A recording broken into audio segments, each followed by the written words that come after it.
Hi everybody. Let's talk about instantaneous value of sine waves. And what we're talking about there is that if I have a sine wave at any given time, say time 1, that sine wave has a particular value. So say V1, it has some voltage.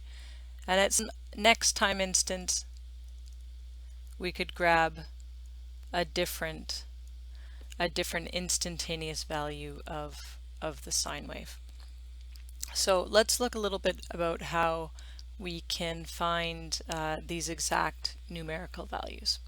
And one of the ways is looking at the sine wave in terms of angle. Now, and I've just drawn, well, I'll draw a little bit more than one revolution there just to remind us that the sine wave keeps going. But this is 2 pi radians or 360 degrees. So these are both angle measurements, right? And this point here is pi radians or 180 degrees. And actually, let me mix up my colors a little bit there. So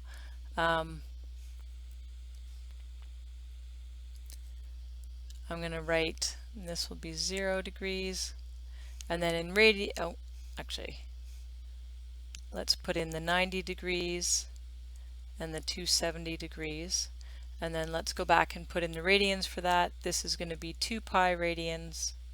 This is going to be 3 pi by 2 radians, pi radians, and pi by 2 radians. Okay?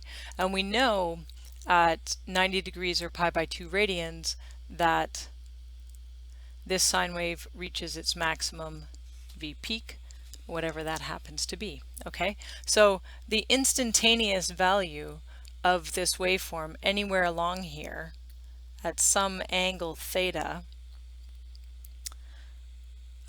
is going to be, whatever that angle theta is, this instantaneous value V is going to be V peak sine theta.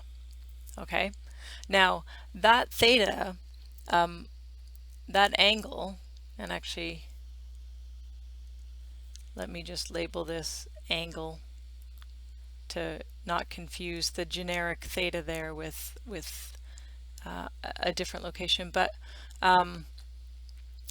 this theta here, now it can be in radians or degrees. You just have to make sure that you have your calculator set to the right value. So as an example, if this was, I don't know, that's somewhere between 0 and 90 degrees, it looks a whole lot like it's 45 degrees to me. So I'm going to go to my calculator and I'm set to degree mode, so I'm going to sine 45 degrees and I get 0.707, right? And in this case, I assumed that V peak was 1, okay, in my numerical example. I could do the same numerical example knowing that 45 degrees is going to be pi by 4. So if I were to switch, so in this case, let me just write that out here. So we had V equals 1 times the sine of 45 degrees equaled 0.707. Okay, and this was with calculator in degree mode. Okay, now if I do that again with my calculator in radian mode, this angle, so 45 degrees,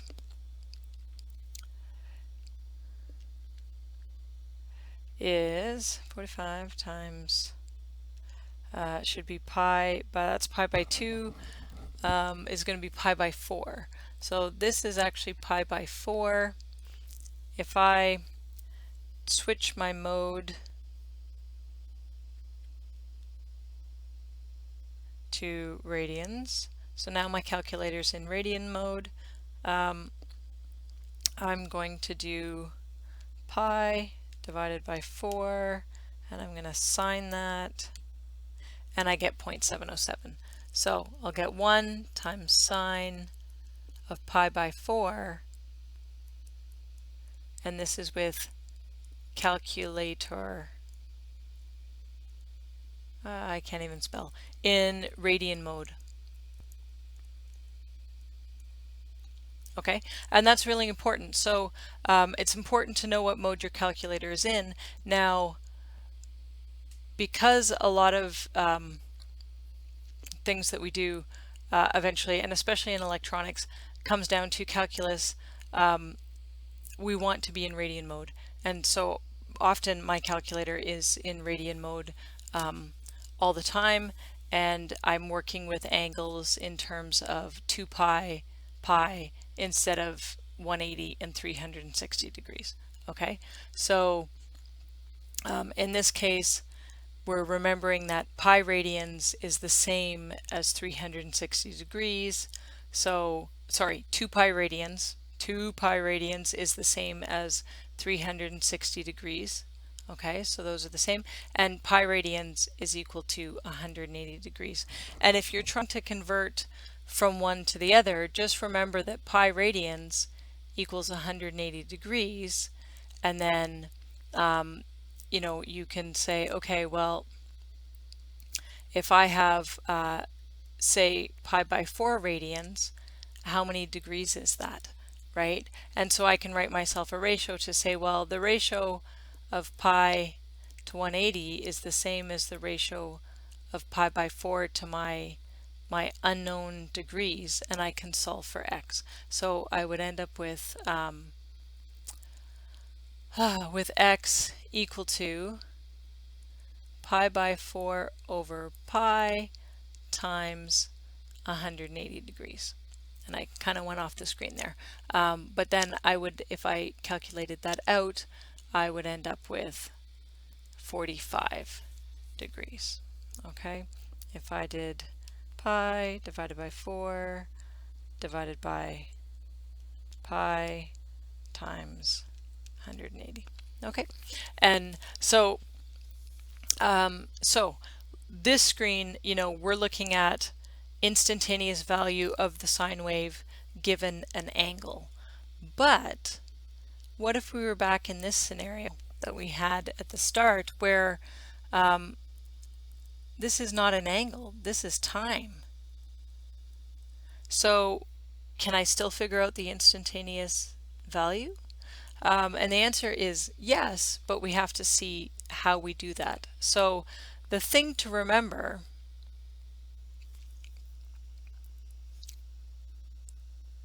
and I'm going to draw two pictures here.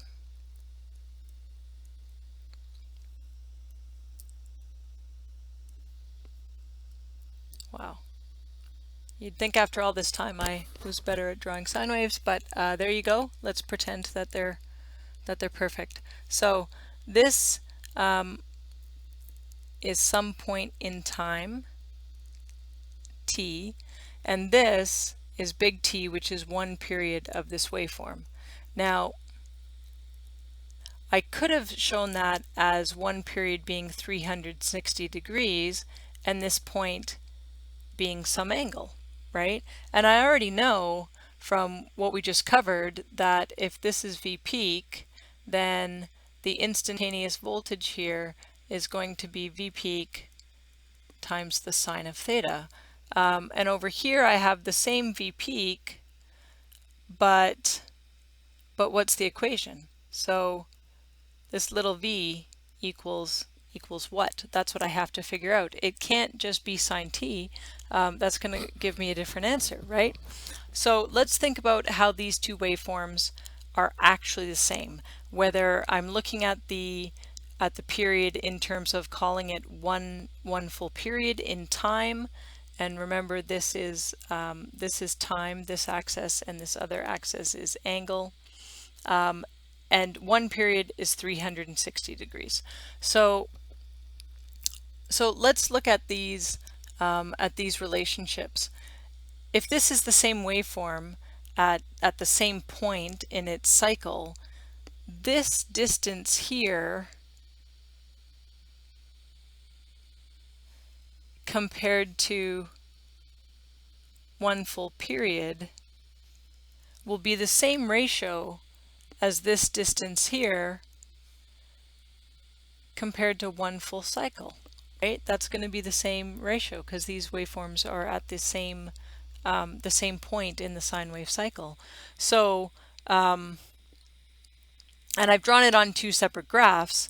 I could have drawn it on the same graph and said, well, one full period is actually 360 degrees, and this is some angle that we haven't figured out yet, right?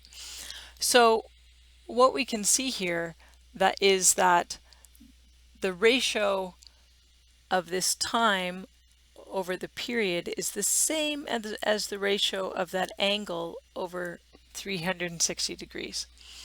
And we can rearrange then to find out that theta is going to be, and this 360 degrees, instead of writing it as 360 degrees, I'm going to remind myself that that's the same as 2 pi. And so this is the same as 2 pi, and this is the same as an angle in radians, right? So let's have our angle be in radians and consider a full cycle is 2 pi.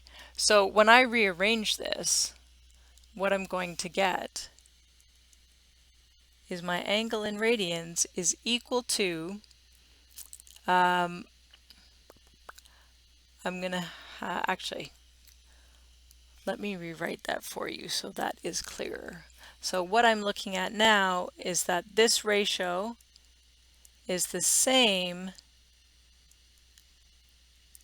as this ratio. Okay, so thinking of my angle, my angle in radians.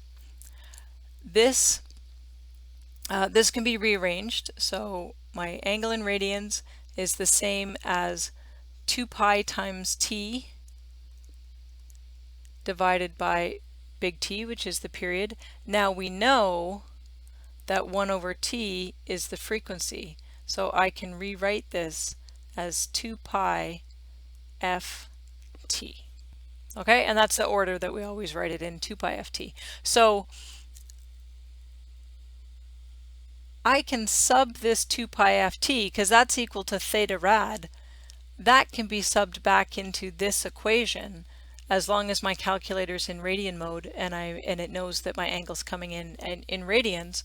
So that tells me that the instantaneous value for the sine wave, if I know the time and the frequency, can be found from v peak sine 2 pi ft.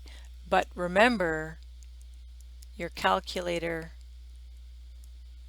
in radian mode.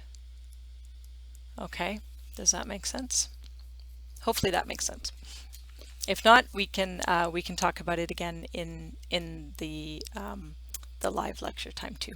Okay, but basically what we're saying here is that we can find the instantaneous voltage value of our sine wave at any point in time, which is also represented by the angle that the sine wave is at in its 360 degree rotation cycle, right? And that these two things are related if you know the time for one full period, right? So you notice that looking at this equation, in order to use this, we need to know what time do we want that voltage at, but we also have to know what is the frequency of the waveform itself. Okay.